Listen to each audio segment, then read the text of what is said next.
20 years of excellence.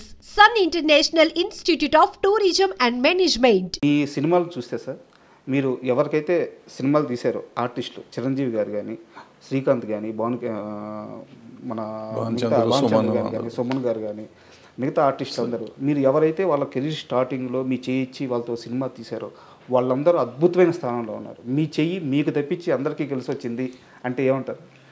అసలు తప్పు అంట సార్. ఎందుకంటే నేను సినిమా తీసాను అంతే సార్. దీంట్లో ఏమంటారు, దాంట్లో భగవద్గీతలో చెప్తాడు కదా, నువ్వు చేయాల్సింది చెయ్యి అంతే తప్ప నువ్వు ఆశించి చేయకూడదు అంటాడు. ఏం ఆశించి చేసింది కదా ఫస్ట్ పాయింట్. ప్లస్ నా అవసరానికి చేసింది ఇదంతా. మీరు చిరంజీవి గారు అంటారు, చిరంజీవి గారికి ఆ రోజు నాకు నా రెమ్యునరేషన్గా ఆయన చేశాడు కాబట్టి నేను చేశాను. నాకు ఆ సినిమా చేద్దాం, వేరే పెట్టి ఇంకా పెద్ద హీరోని పెడతానికి నా దగ్గర డబ్బులు లేవు, నా దగ్గర ఉన్న డబ్బులకి నేను చేశాను. సో ఆయన వచ్చి మళ్ళీ మనకేదో చేయాలనుకోవటం తప్పు. భానుచంద్ర అయినా సుమన్ అయినా శ్రీకాంత్ అయినా ఎవరైనా కానీ నా అవసరానికి ఆ రోజు నేను చేశాను తప్ప వాళ్ళని ఉద్ధరిద్దామనో అని ఏమీ లేదు.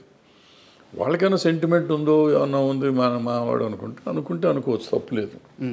అనుకోకపోయినా తప్పులేదు, ఇబ్బంది లేదు, మనకి అనుకోవాలని కూడా రూల్ లేదు సార్.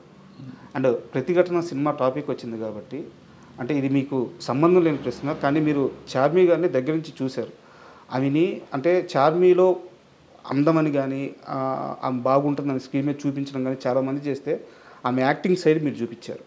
సో చార్మి గారు అలా కెరీర్ వెళ్తున్నప్పుడు అకస్మాత్తుగా ఆమె కెరీర్ ఆగిపోయి ఒక నిర్మాతగా టర్న్ తీసుకొని ఈ రోజున ఆమె కష్టపడుతుంది కానీ ఒక సైడ్ నుంచి నిందలు మోయడం కానీ.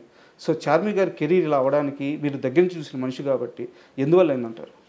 కెరీర్ అని కాదు, నేను అనుకుంటే ఆమె అంతకుముందు సక్సెస్ఫుల్ హీరోయినే. అవును. తర్వాత మన సినిమా చేసింది ఆమె బాగా నమ్మకం ఉంటుంది. తర్వాత పూరి గారి సినిమా ఏదో చేసింది, పేరు గుర్తులేదు, జ్యోతిలక్ష్మి. అది కూడా ఆమె అద్భుతమైన పెర్ఫార్మెన్స్ చేసింది, మంచి కథ. 2 సినిమాల్లోనే ఆమె ఎక్సలెంట్ పెర్ఫార్మెన్స్ ఇచ్చింది.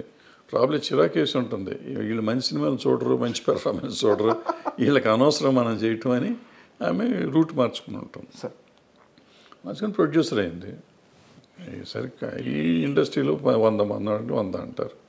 ఆమె చేసుకుంటానే పోతుంది, పట్టించుకోవట్లేదు కదా, తన కష్టం తను పడుతూనే అంతే కదా. పని అయిపోయింది, మనం దాని గురించి కామెంట్ చేయటం ఎందుకు. ఆమె షీ ఈజ్ డూయింగ్ గుడ్. డబ్బులు సంపాదించినప్పుడు సంపాదిస్తున్నారు, పోగొట్టినప్పుడు ప్రొడ్యూసర్ అనే వాళ్ళకి తప్పదు అయ్యాను. సార్ మీరు సినిమాలు చేసేటప్పుడు మీ తరంలో అంటే తరం అంటే మళ్ళీ మీ ఏజ్ గుర్తు చేయడం అది కాదు నా ఉద్దేశం.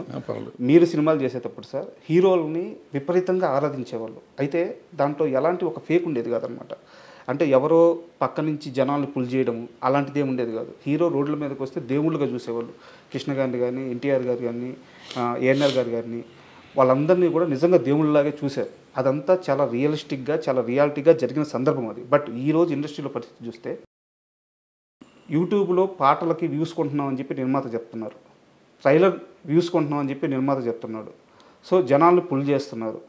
అంటే హీరోని ఒక బ్రహ్మపదార్థంగా పెట్టి చుట్టూ హీరోని లేపడానికి మళ్ళీ వీళ్ళే ఎదురు డబ్బులు పెడుతూ ఆఖరికి బుక్ మై షోలో రేటింగ్కి కూడా డబ్బులు పెడుతున్నారు.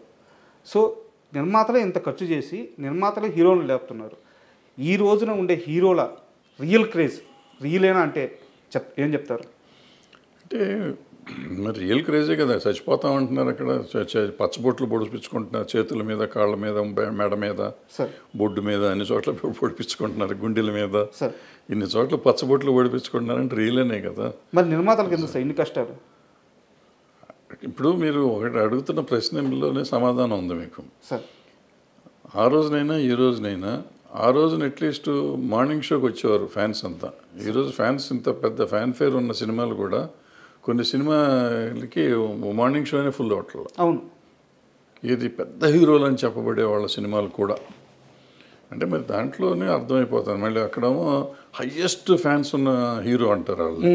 మరి ఆ హీరో సినిమా మార్నింగ్ షోనే ఫుల్ అవ్వాలిగా.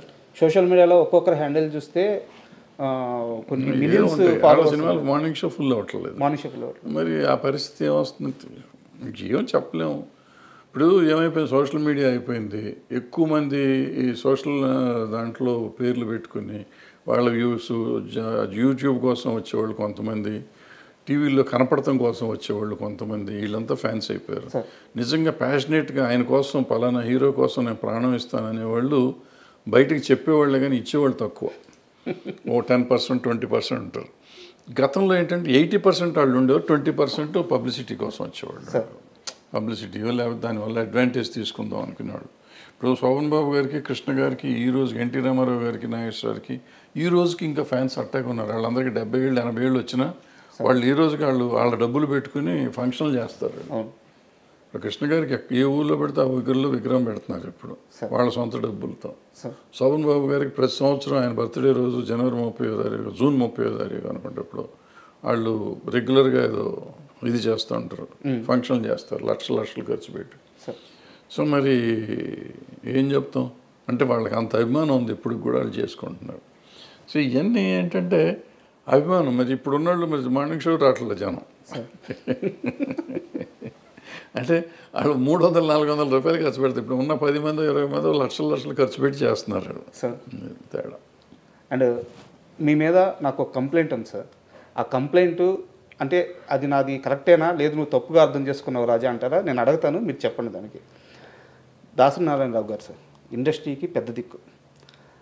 ఆయన పరిష్కరించినన్ని సమస్యలు కానీ, ఆయన ఆదరించినటువంటి మనుషులు కానీ, సో అంటే పరిశ్రమలో ఎవరికి ఏ కష్టం వచ్చినా దాసరి గారు ఉన్నారు, ఆయన కాంపౌండ్లోకి అడుగు పెడితే ఆ సమస్య పరిష్కారం అవుద్ది అని చెప్పి ఒక నమ్మకం ఉండేది. అయితే దాసరి గారి చుట్టూ కొంత వలయం ఉండేది మీలాంటి వాళ్ళు. ఆ సమస్యల్ని ఫస్ట్ విని ఫిల్టర్ చేసి దాసరి గారి దగ్గరికి తీసుకెళ్ళింది మీలాంటి వాళ్ళే, 3-4 ఉన్నారు. సో ఇక్కడ అన్ని వింగ్స్ గురించి మీకు ఒక అవగాహన ఉంది. ఈ రోజున ఇండస్ట్రీలో దాసరి గారి స్థానాన్ని ఎవరు రీప్లేస్ చేయలేరు. అది నేనే కాదు, మీరు కాదు, అందరూ చెప్తున్నమాట. ఎందుకంటే స్టార్స్ ఉన్నారు కానీ చిన్న కార్మికుల కోసం సమయాన్ని వెచ్చించలేరు వాళ్ళు అని చెప్పి ఉన్నారు. నా కంప్లైంట్ ఏంటంటే మీ విషయంలో చిరంజీవి గారితో మీకు క్లోజ్ అసోసియేషన్ ఉంది, బాలకృష్ణ గారితో క్లోజ్ అసోసియేషన్ ఉంది, మోహన్ బాబు గారితో క్లోజ్ అసోసియేషన్ ఉంది. సార్ ఇక్కడ ఇండస్ట్రీ అంటే ఏంది అనే పరిస్థితి నిజంగా సమాధానం లేదు. ఇండస్ట్రీ అంటే ఎవరంటే చెప్పే సమాధానం లేదు. ఈరోజు మీకు అన్నిటి మీద అవగాహన ఉండి వీళ్ళందరితో ఒక పరిచయం ఉండి మీరు ఎందుకు వీళ్ళ ముగ్గురులో ఎవరో ఒకరు పక్కన చేరి మనం చూసుకుందాం, నేను చూసుకుంటాను, మీ స్టార్ పవర్ అండగా ఉంటే నేను ఫీల్డ్ వర్క్లో నేను చూసుకుంటానని చెప్పేసి అన్ని విషయాల మీద అవగాహన ఉన్న మీరెందుకు కామ్ అయిపోయారు సార్? ఇది సర్వీస్ చేయటానికి ఎఫోర్డబిలిటీ ఉండాలి సార్.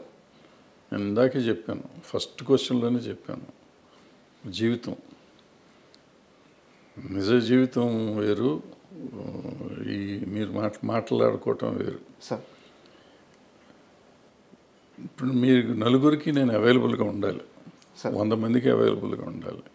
దాసరి నారాయణరావు గారి ఇంట్లో రోజు ఒక 100-200 కాఫీలు టీలు పెట్టేవారు. ఒక 30-40 మంది భోంచేసేవారు రోజు, 2 పూట్ల. సాయంత్రం టిఫిన్లో ఒక 40-50 మంది తినేవారు. ఆయన నెలకి ఒక 15-20 మందికి నెల జీతం డబ్బులు పంపించేవాడు, సంబంధం లేకపోయినా. అవసరం మీరు ఇందాక అడిగారు కష్టాలు ఉన్నవాళ్ళు అని చెప్పి, అటువంటి వాళ్ళు తెలిసిన వాళ్ళకల్లా డబ్బులు పంపించేవాడు నెల కవర్లు వెళ్ళి. న్యూ ఇయర్ రోజు డబ్బులు ఇచ్చేవాడు, అయ్యప్ప మాలేసినప్పుడు డబ్బులు ఇచ్చేవాడు. ఏదో రకరకాలు చేస్తూ ఉండేవారు. ఇది కాకుండా సమస్యలకి చేస్తూ ఉండేవారు. మళ్ళీ పెళ్ళిళ్ళని పెటాకులని పోయినప్పుడు వచ్చినప్పుడు ఇస్తూ ఉండేవారు. ఇందులో ఏ ఒక్కటి నేను చేయలేను. నేను ఒక్కళ్ళకి రోజు ఇప్పుడు ఫర్ ఎగ్జాంపుల్ మీరు సమస్య ఉండి వచ్చారు, మీకు మంచినీళ్ళు కూడా నేను ఇవ్వలేను సార్. పూర్వకాలంటే మంచినీళ్ళు ఫ్రీగా వచ్చాయి, ఇప్పుడు మంచినీళ్ళు వాటర్ బాటిల్ కొనాలి. వాటర్ బాటిల్ కొంటే 10 రూపాయలు అవుతుంది. మీకు మంచినీళ్ళు ఇస్తే నేను 10 రూపాయలు ఖర్చు పెట్టాలి. సమస్య మీది, ఖర్చు నాది. నేను పెట్టే పరిస్థితిలో లేను, నేను చేయలేను అంత. సో చేతకాని విషయంలో జైలు పెట్టి ఎవరికి న్యాయం చేయలేను. ఫర్ ఎగ్జాంపుల్ మీరు చెప్పిన పలానా హీరో గారితో అసోసియేట్ అయ్యి చేయమన్నారు. సో నేను దగ్గర రోజు ఆయన ఇంటికి వెళ్ళాలి, అది మా ఇంట్లో ఉండాలి. మా ఇంట్లో ఉంటే ఈ చెప్పిన ఖర్చులు నేను భరించలేను. ఆయన ఇంటికి వెళ్తే ఆయన చిరాకు పడతాడో చూసుకుంటాడో తెలియదు. వాళ్ళ ఇష్టాలు ఉండాలి, వాళ్ళ సైడ్ నుంచి అది ఉండాలి. మన సైడ్ నుంచి మనం వెళ్ళి దాన్ని బలవంతంగా రుద్దకూడదు. ఇప్పుడు దాసరి నారాయణరావు గారితో కూడా నేను ఇక్కడ దాసరి నారాయణరావు గారు ఒక స్టేజ్లో నేనే ఇక్కడ ఉండేవాడిని, నారాయణరావు గారు తర్వాత వచ్చారు ఇక్కడికి. సో ముందు నేను నా దగ్గర చేస్తూ ఉన్నవాళ్ళు ఆయన వచ్చిన తర్వాత ఆయన ఆల్రెడీ మనకు చాలా మెడ్రాస్లో చేస్తున్నారు కాబట్టి ఆయన దగ్గరికి నేను ఇద్దరం ఆయన నన్ను పిలిచి ఇక్కడ హైదరాబాద్ విషయాలు నాకు ఎక్కువ తెలుసు కాబట్టి నన్ను అడిగి చేసేవారు. సో అందుకని మీరు అన్నట్టు అందరూ నా దగ్గరికి ముందు నుంచే వచ్చేవారు కాబట్టి మళ్ళీ వస్తూ ఉండేవారు. అన్న సార్కి చెప్పండి అని ఎవరు, నేను చేయగలిగిన నేనే చేసేవాడిని, ఆయన దగ్గరికి తీసుకెళ్ళేవాడిని కాదు. లేదంటే ఆయనతో అవసరమైతే ఆయనతో చెప్పించేవాడిని. సో ఇప్పుడు మీరు అడిగిన ప్రశ్నకి సమాధానం, ఇప్పుడు దాసనారాయణ గారు లేరు, ఆ ఖర్చు భరించేవాళ్ళు లేరు, అంత కాంపౌండ్ లేదు ఇక్కడ, ఎక్కడ మన దగ్గర ఇల్లు వాకిలు లేదు, ఈ జరగని పనులు ఇవన్నీ. మరి ఎవరు సార్ ఇండస్ట్రీ పెద్ద ఇప్పుడు? ఇంకా పెద్ద, అసలు పెద్ద అనేది ఉద్యోగం కాదు, ఇది ప్రెసిడెంట్ ఆఫ్ ఇండియా లాగా పోస్ట్ కాదు అది. ఆయనకి తెలియకుండా ఇప్పుడు ఒక మనిషి ఒక దాసనారాయణరావు అవ్వలేడు నాకు తెలిసి. ఎవరు? ఒక దాసనారాయణరావు కానీ, ఒక ఎన్టీ రామారావు కానీ అసలు ఈ ప్రపంచంలో, భూ ప్రపంచంలో ఇంకోళ్ళు అవరు, ఇంపాసిబుల్ అది. ఎన్టీ రామారావు అన్న కొంతమంది అవ్వగలరేమో కానీ దాసనారాయణరావు ఇట్స్ ఇంపాసిబుల్ ఇక అవటం. ఓకే, అది మనిషి మానవ మాత్రుడి వల్ల కాదు అది. ఒక మనిషి అన్ని పనులు చేయలేడు.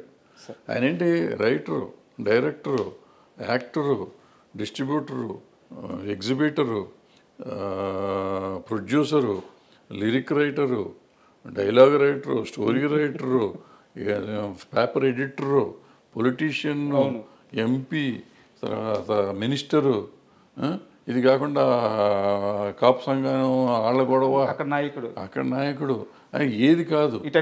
ఈ సినిమా ఇండస్ట్రీలో పంచాయతీలు, అసలు ఒక రోజున 6 షూటింగ్లు 7 షూటింగ్లు జరిగిన రోజులు ఉన్నాయి. ఈ రోజుల్లో కూడా పంచాయతీ చేసేవాడు. మనిషికి ఎట్ట కుదురుతుంది? 6 సినిమాలకి డైలాగులు రాయాలి. ఒక సంవత్సరంలో ఆయన 12 సినిమాలు 14 సినిమాలు రిలీజ్ అయినాయి. ఓ మనిషి 14 సినిమాలు ఎట్ట రిలీజ్ చేయగలడు సంవత్సరంలో? షూటింగ్ ఎన్ని చేయాలి? నెలకు ఒక సినిమా తీసేయగలడా ఎవడన్నా? ఇవాళ తీస్తానికి 3 ఏళ్ళు పడుతుంది ఒక సినిమా తీస్తానికి. కథ రాయడానికే 2 ఏళ్ళు పడుతుంది. 6 నెలలు లేకపోతే కథ రాయమంటున్నారు ఇప్పుడు కొత్త డైరెక్టర్లు అందరూ.